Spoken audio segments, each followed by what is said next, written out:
বিশ্বনবী বাবা মার আদর পায় নাই, জন্মের আগেই বিশ্বনবীর বাবা নাই, 6 বছর বয়সে মা নাই, দাদার কাছে মানুষ হয়েছেন, চাচার কাছে মানুষ হয়েছেন। বিশ্বনবী হুদাইবিয়ার উমরা যেদিন করতে যাবেন 1400 সাহাবীকে নিয়ে বিশ্বনবী উমরা করার জন্য রওনা হলেন।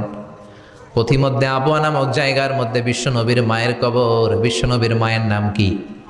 তোরা দেখে যা আমিনা মায়ের কোলে, মধু পূর্ণিমারি সেথা চাঁদ দোলে, যেন উষার কোলে রাঙা রবি দোলে। তোরা দেখে যা কালিমা শাহাদাতের বাণী ঠোঁটে কে লই, পরে দুরুদ ফেরেশতা বেহেশতের দুয়ার খোলে। তোরা দেখে যা আমিনা মায়ের কোলে। ঠিকই না?